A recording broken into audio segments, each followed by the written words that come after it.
مساء الخير على كل متابعينا في كل مكان. احنا النهارده متواجدين في منزل احمد، طفل عنده 15 سنة تم سرقة اعضائه بالكامل، وبعد كده الناس هربت، بس الجهة الامنية ضبط المتهم في اقل من 24 ساعة. التفاصيل والحكاية هنعرفها من اخته. بقاء لله. عايزك تحكي لنا ايه اللي حصل بالظبط. حضرتك هو كان عادي يطلع عادي حضرتك، والله هو كان بره عادي بيلعب يوم الاثنين، تمام. بيروح السايبر. الشخص ده كان شغال عند القهوة احمد العديني، فطبعا غراه صاحب عليه شهرين واداله 50 جنيه. و يعني عايزين عشان بس المشاهد يفهم.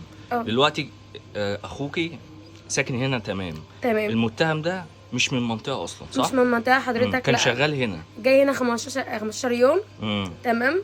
وسال ناس برضه، يعني جاي من 15 يوم قبل الواقعه. ايوه، اصلا هو سال. قال له واحد ما عندكش حد يعني مش عايز كليته؟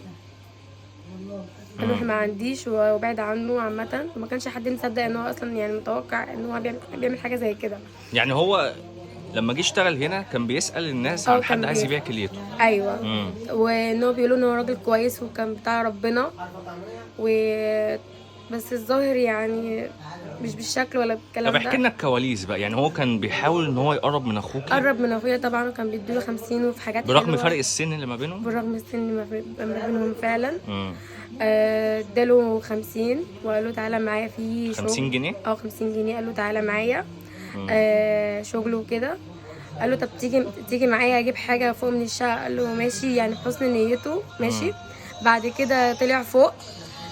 طبعا الله اعلم مين بقى، مين اللي يكونوا دكاتره بقى يعني حضرتك بقى حط له بقى سرنجه في واحده فوق من جارتهم، وانا سمعت برضو قال تمام. حضرتك هو جاي كده يعني ده يعني مفتوح، واعضاء عينه وكليته فشته وقلبه محشمه. حسبنا الله ونعم الوكيل. انا عايزه اخويا، عايزه الاعدام.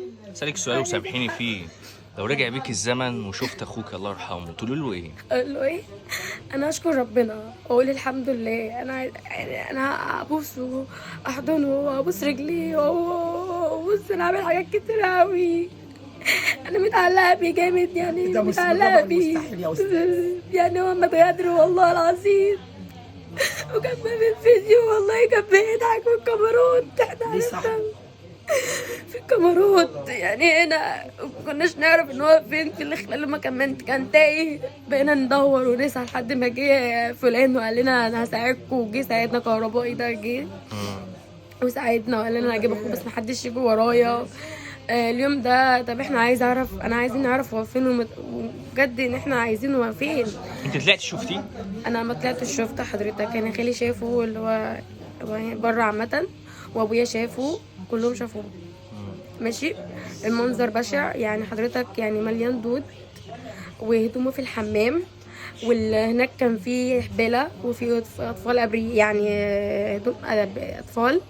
وحضرتك كان ميت قبل كده، كان 7 قبليه يعني الله اعلم بقى. كان ده دكتور، يعني الدكتور حريف يعني ما عندوش قلب. رسالتك ايه للمتهم؟ انا اعدام. انا عايزه حق اخويا. تلاقيش احنا في دولة القانون. مطلوب منكم بجد حق اخويا. ده كان سند ليا اصلا، يعني ده كان معاه كل اسراري، حبيبي وروحي وحياتي. ده يعني انا كنت حاطه بامل ان هو يفرح بيا.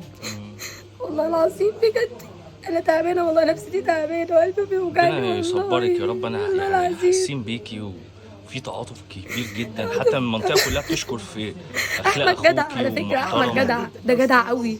عارف يعني جدع. يعني كان ماما قبل كده كانت تعبانه، كان يقف جنب ماما يبوس دماغها ايديها. والله العظيم حضرتك ده حد كويس والله العظيم. مش شغال. ما تقلقيش، احنا في دولة القانون، وان شاء الله حقك هيجي. بالله عليك انا عايزه اعدام، بالله عليك اعدام. وشكرا متابعينا في كل مكان.